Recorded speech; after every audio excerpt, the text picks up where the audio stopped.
Vendredi 6 juin 2025, jour de Tabaski ou fête de mouton. D'abord, nous souhaitons une excellente fête de Tabaski à toute la communauté musulmane en ce jour de fête. Fêtée 2 mois et 10 jours après la fête du Ramadan, la Tabaski, encore appelée fête du mouton, est célébrée chaque année par les fidèles musulmans du monde et le Mali ne fait pas exception. Ce vendredi 6 juin 2025, notre équipe de reportage s'est rendue à la grande mosquée de Bako-Djikroni pour assister à la grande prière de ce jour. Suivons les propos de ces fidèles musulmans qui se sont exprimés au micro de notre reporter Zakaria Omar Keita.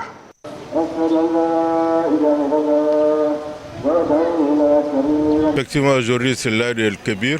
Le sentiment qu'on a, c'est un sentiment de pouvoir adresser nos bénédictions à nos forces de défense et de sécurité et à tous les Maliens. Le Mali vit aujourd'hui une période pas facile. Et le Mali et ses pays frères de l'AES sont la convoitise des forces du mal. Et nous venons de prier. Nos prières d'abord, nos pensées ont été dirigées vers les éléments de nos forces de sécurité qui sont tombés, qui sont malades. Et nous prions encore pour que Dieu puisse nous donner toujours le bon courage et que Dieu puisse nous montrer la voie de la victoire et que nous ne puissions pas quitter le droit chemin qui est le chemin du patriotisme, qui est le chemin de l'amour de la patrie et qui est le chemin de tous les temps de faire face à l'ennemi. Les Maliens qui, jour et nuit, sont debout pour défendre le Mali. C'est mes vives salutations à ma chère maman, Madame Fofana Marie Cissé, une patriote qui, malgré son âge, qui se bat jour et nuit pour le Mali. Je veux aussi à tous les journalistes et particulièrement à Renouveau TV. Je tiens à remercier nos autorités pour tout ce qu'ils font aujourd'hui pour le Mali, pour que la paix soit instaurée, pour que la paix règne aujourd'hui au Mali. Donc on ne cesse pas de les saluer. Donc tout le monde voit aujourd'hui dans la situation auquel le Mali se trouve aujourd'hui. Donc face à cela, on doit essayer de fournir des efforts pour aider nos autorités afin que le Mali puisse sortir de cette crise aujourd'hui. À présent, faisons un tour dans la Venise malienne où la fête du Tabaski a été célébrée avec beaucoup d'enthousiasme, de partage et de joie par les mopticiens. C'est ce que nous dit notre correspondant Moussa Traoré qui nous fait un résumé de cette fête. Suivant. À Neuf, le monde musulman de Mopti depuis plusieurs années fête la Tabaski à l'unisson. Cette fête est traditionnellement marquée par le sacrifice d'un animal. Là, c'est l'imam de la mosquée du quartier à Tétébourou de Mopti Sévaré qui s'acquitte en premier lieu de ce devoir. La Tabaski, c'est également le port d'habits neufs, le partage de repas festifs et des gestes de solidarité comme ici au site officiel des déplacés internes à Sévaré. Tabaski ou Aïd el-Kébir à Mopti, la fête est célébrée dans un contexte de crise sécuritaire. La prière à la mosquée d'Atétébourou mobilise des centaines de fidèles musulmans. 2 rakats et place au sermon de l'imam qui en appelle les fidèles musulmans à l'union des cœurs et à prier pour la stabilité, la paix et la cohésion sociale au Mali. Que Dieu nous pardonne, que Dieu nous pardonne, que Dieu nous pardonne. Et nous souhaitons aussi que Dieu fasse la paix dans notre pays. Que Dieu fasse la paix dans notre pays. Les mopticiens ont aussi imploré Allah pour la stabilité et la paix dans le pays. Que Dieu pardonne nos péchés, que Dieu accepte nos prières, et que Dieu exauce tous nos vœux et qu'Allah bénisse le Mali. Si la Tabaski, également appelée Aïd el-Kébir, commémore le sacrifice du prophète Ibrahim et constitue un moment de ferveur religieuse marqué par la prière collective, l'immolation de moutons. Elle est aussi des moments de retrouvailles et de convivialité familiale.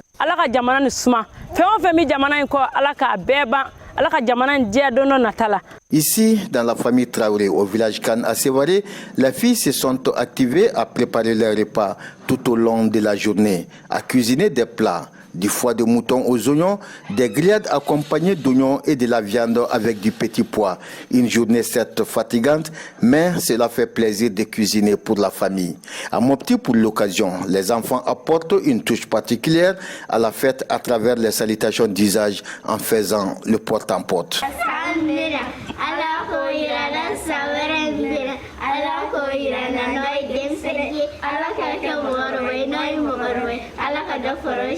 Difficile de parler de la fête de Tabaski à Mopti sans faire un clin d'œil à la population déplacée interne.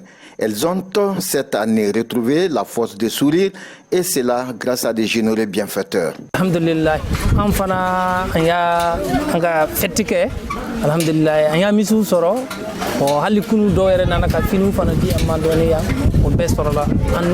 Depuis les Soudou Baba, Mopti souhaite une bonne fête de Tabaski à tous les Maliens et à leurs familles. Qu'Allah entende nos prières et accepte nos prières. Enfin, qu'Allah nous pardonne et donne son immense paradis à tous nos disparus. À chaque fête de l'Aïd el-Kébir, les fidèles musulmans sont mobilisés pour s'offrir un animal de sacrifice, bélier, chèvre, bœuf ou chameau en souvenir de la volonté du prophète Ibrahim de sacrifier son fils Ismaël pour plaire à Dieu. Est-ce que ce sacrifice fait partie des obligations de l'islam? Qui doit le faire et comment? Suivons ensemble ces éléments de réponse avec Imam Ousmane Diarra au micro de Oumar Koïta. Cette tradition est une tradition du prophète Mohammed sallallahu alayhi wa sallam et aussi une tradition du prophète Ibrahim alayhi salam. Allah subhanahu wa ta'ala veut par là... Le prix du mouton est jugé une religion universelle, que c'est la religion de tous les prophètes. Et toutes les religions qui se disent monothéistes se réclament du prophète Ibrahim alayhi salam.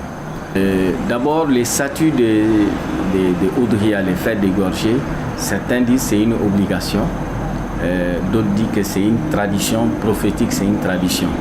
Pour tout musulman qui a les moyens, pour tout musulman qui a les moyens, que ce soit homme ou femme, quand tu as les moyens, tu dois t'acquitter de ces sacrifices. Mais quand le chef de famille le fait, c'est pour lui et pour l'ensemble du membre de sa famille. Donc, un musulman qui a les moyens, s'il trouve le premier jour de la fête, dans les cas contraires, le deuxième jour, le troisième jour, il y a 4 jours où on peut égorger, qui est le temps, la durée pour exécuter ce sacrifice. Maintenant, quels sont les animaux qu'on peut exécuter la Udhiya? Il y en a à peu près 4. D'abord le chameau. Et là, il faut que ça atteigne 5 ans. Parmi les critères, 5 ans. Il y a aussi les vaches, que ce soit femelle ou mâle. Là, il faut que ça atteigne 2 ans. Il y a les moutons. Et les moutons, c'est 1 an. Et puis, c'est 6 mois. Et il y a la chèvre qui est pour 1 an. Mais là, pour le chameau et la vache, les gens peuvent s'associer à 7 personnes. C'est-à-dire 7 chefs de famille, ou 7 individus, ou 7 personnes qui doivent s'acquitter de la Udhiya, les sacrifices, peuvent s'associer autour d'un chameau ou autour d'un vache, l'exécuter, ça sera leur sacrifice. Mais par rapport au mouton ou à la chèvre, ça c'est uniquement pour un chef de famille, pour une famille. Et comment ça doit se faire? D'abord, un animal qui est sain et qui n'a pas de défauts très visibles et qui n'a pas de cornes cachées ou qui n'a pas de maladie et qui soit en bonne santé de façon visible. Et le moment pour égorger, c'est après la fête, la prière de la fête. Le jour de la fête qui est le 10e jour, quand on assiste à la prière le matin à la mosquée ou à des espaces publics, c'est après cette prière, quand l'imam a égorgé le sacrifice, c'est en ce moment qu'on est autorisé à exécuter nos sacrifices. Et quand on les fait avant l'imam ou avant la prière, ce n'est pas considéré comme des sacrifices comme les Udhiya. Donc on les fait après la prière. De créer les meilleures conditions pour faire ces sacrifices. C'est-à-dire les couteaux qu'on utilise doivent être bien visés, vraiment faciliter la mort à l'animal. Comme le prophète dit, chaque animal a besoin de pitié, donc nous devons avoir pitié à ces animaux. C'est Dieu qui nous a ordonné, c'est Dieu qui a fait qu'on a le pouvoir sur ces animaux et nous devons aussi les faciliter. La mort, nous ne devons pas les brutaliser.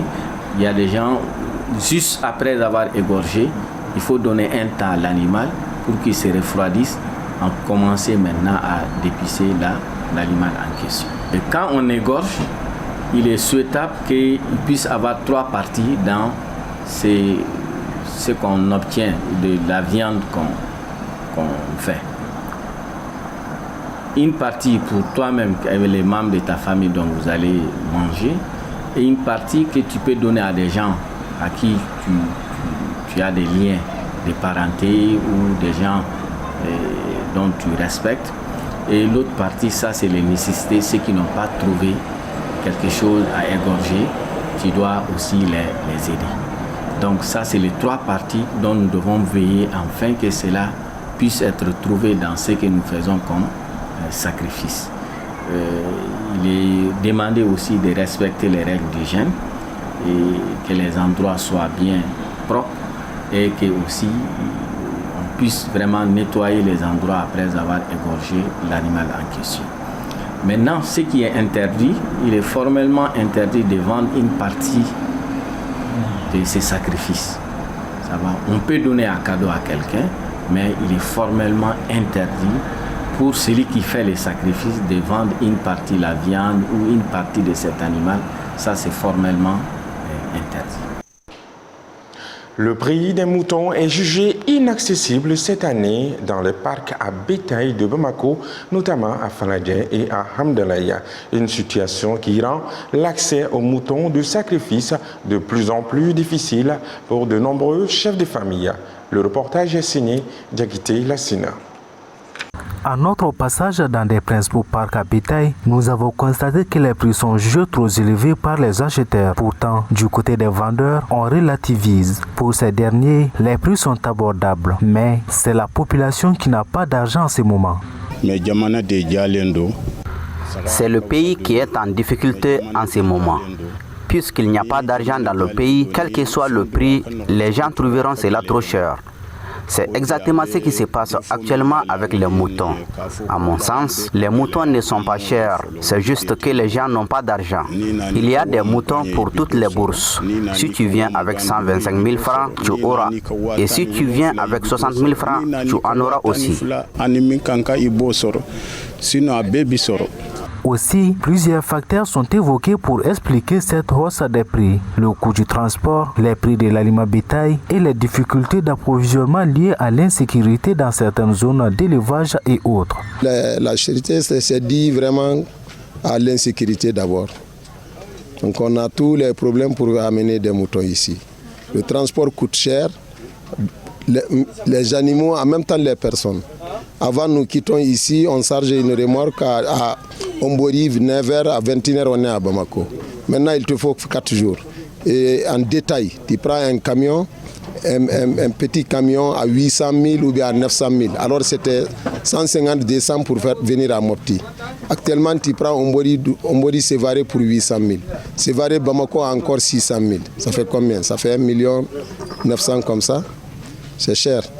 Voilà, la personne même en partant, avant Bamako, Ombori, Bamako, Gossi, c'était 11 000, 12 000. Maintenant, tu prends Bamako, Douanza, 6 000, 11 000 plutôt. Et Douanza, Ombori, c'était 2 000, maintenant ça fait 21 000. L'état de la route n'est pas bon, il y a de l'insécurité et c'est pas facile de venir avec des moutons. Les animaux mangent en cours de route, il y a beaucoup de taxes à payer, il y a tout ça là. Dans ce contexte tendu, le président du parc à bétail de Faladje salue la récente décision des autorités d'interdire la vente ambulante des moutons dans les rues de la capitale. Une mesure qui vise à organiser les marchés, à garantir la sécurité des transactions et à éviter les désordres dans la circulation. Il a tenu à se démarquer des vendeurs ambulants, rappelant que tous les vendeurs ont leur place dans les parcs. Une façon pour lui de défendre une organisation plus structurée du commerce de bétail en cette période cruciale.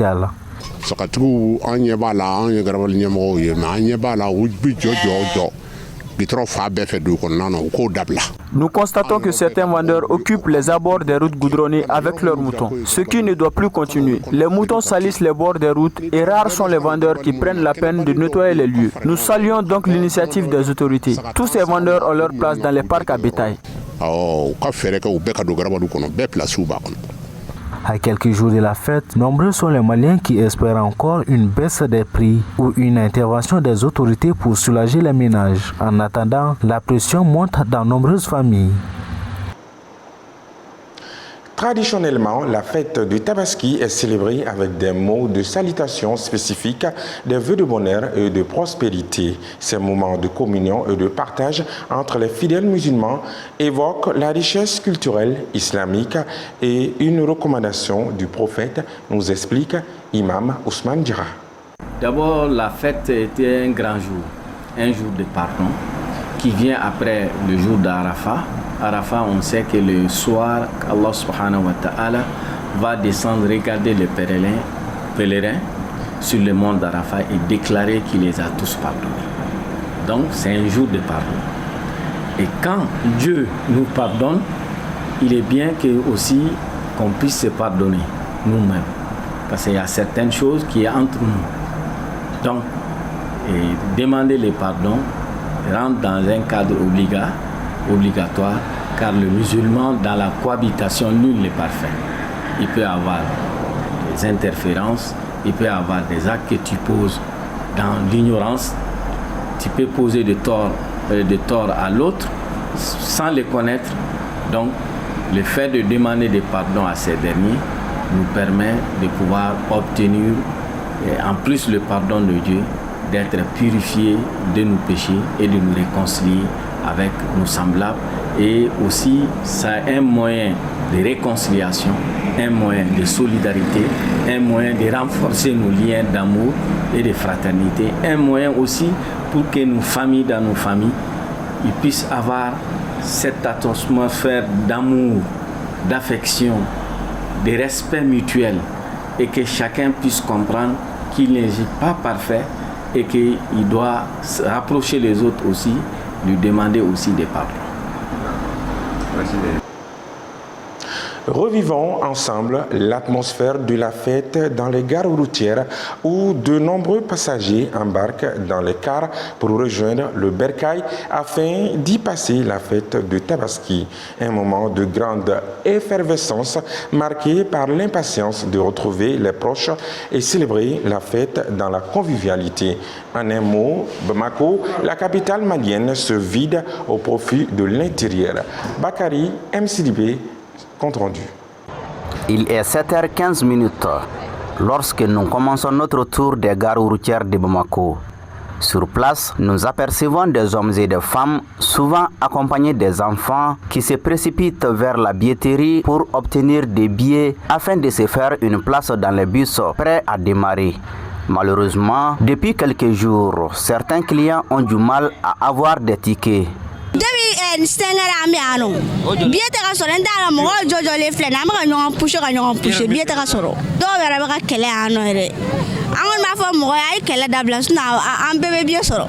Ndamala yɛrɛ ni yɛrɛ filɛ ni yɛrɛ damu la mɔgɔ si se ka bɔ ni arena filɛ musa pati fo ka n wɔsi n bɛ n kunkolo ye n wɔsira yɛrɛ le an ka village de ka di ɲɔnɔ ka di kojugu ɲɔnɔ ka di yɛrɛ de bamakɔ seli man di bamakɔ a ka bon mais ɲɔnɔ seli ka di quoi o y'an ka dugu le aran kɔni an y'a minɛ depuis daba la fo yan mais aran a nafa ka dɔgɔ an bolo bi bari biye b'a la ka ta sira wɛrɛ fɛ mun ni aran tɛ kelen n'o gɛlɛya de b'an kan n'o tɛ n'a bilala an bɛɛ ka jɔ aran na mɔgɔ min nana mun ye o de bɛ taa o ɲɛ o. Malgré cette affluence exceptionnelle, les gérants des compagnies de transport rassurent que des mesures sont prises pour transporter le maximum de personnes.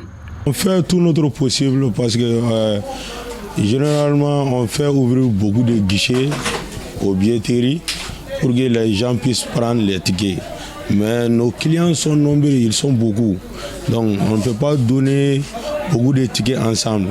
Donc on s'organise pour qu'on puisse aller mieux. Pour amener les clients à leur destination dans des conditions favorables, des compagnies de transport ont jugé nécessaire de prendre certaines mesures strictes au-delà des consignes données par les syndicats de transport. Nous avons un règlement qui est là en place. On donne une consigne à tous nos chauffeurs, même avant la fête, même le moment à laquelle ce n'est pas des fêtes, on donne des consignes aux chauffeurs de ne pas en réalité rouler très vite avec les passagers parce qu'on transportait des vies et quand même on doit les respecter et les remettre en bon état. Le degré que nos chefs de transporteurs ont mis sur place, on est en train de les respecter parce que nos cars sont plombés. Et on dit aussi aux chauffeurs, dans les rares campagnes comme à l'approche des fêtes comme ça, il y a des kilométrages qu'ils ne doivent pas dépasser. Et ils sont très stricts. Donc on les oblige, c'est là aussi. Voilà. Et il y a les GPS aussi. Dans nos cars, on les contrôle à distance. On dit aux chauffeurs, il y a des clients qui sont pressés, il y a d'autres qui ne sont pas pressés, mais ils vont dans le calme. Surtout quand il y a beaucoup d'embouteillages sur la route, il y a beaucoup de gens aussi sur la route, donc ils vont tranquillement dans le calme. Il faut noter que depuis quelques jours, des messages de sensibilisation se multiplient sur les médias afin de réduire les accidents de circulation. Malheureusement, on en a connu un très mortel sur la route de Ségou. Et nous espérons que nos passagers sont bien arrivés en famille et la fête continue. Tabaski, un moment spécial marqué par des retrouvailles, de la joie dans les familles musulmanes. Mais attention, cela peut se transformer en un moment de panique à cause de certaines circonstances inattendues, notamment les pertes d'enfants. Que faut-il faire pour éviter de telles situations? Éléments de réponse dans ce reportage signé Awa Sanogo, Zakaria Omar Keita et Mohamed Touré.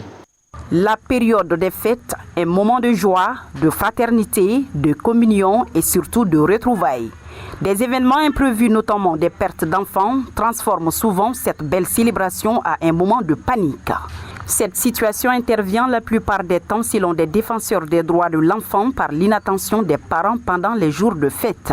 Nous avons constaté en 2023 ici, parce que nous avons une plateforme qui existe en cas de perte ou en cas de disparition d'enfants, on nous signale.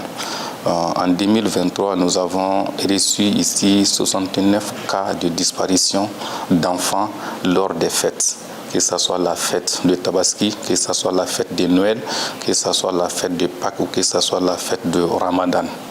Alors, ce qui justifie en réalité, c'est le manque de contrôle des parents d'enfants lors des fêtes. Donc c'est vraiment une triste réalité au Mali et c'est un phénomène très inquiétant. Il faut qu'on se donne la main quand même pour véhiculer, pour sensibiliser les parents d'enfants par rapport à ces phénomènes. Depuis plusieurs années, le phénomène de la perte des enfants le jour des fêtes est devenu une triste réalité dans la société malienne. Que faut-il faire alors pour minimiser ce phénomène dans notre société? Il faut au moins que le contrôle constant des enfants, des parents d'enfants. Les enfants qui viennent, par exemple, à la Cité des enfants ici, ou des enfants qui partent au palais de la culture, ou des enfants qui partent à Luna Park, il y a quelqu'un qui les accompagne. Et il faut que cette personne ait au moins un regard vigilant face à ces enfants. Au niveau des quartiers, mais au niveau même de la famille, si l'enfant doit aller saluer dans les quartiers, parce que ça, c'est lors de nos fêtes, c'est culturel. Donc les enfants, ils sortent, ils vont faire des salutations, bon, les gens leur donnent quelque chose. Il faut au moins quand même qu'ils accordent un intérêt par rapport au mouvement même des enfants lors des fêtes. Si l'enfant sort, il faut qu'il y ait une aire précise pour l'entrée de l'enfant. Quand ils disent qu'ils vont dans tel quartier, il ne faut pas qu'ils dépassent ce quartier.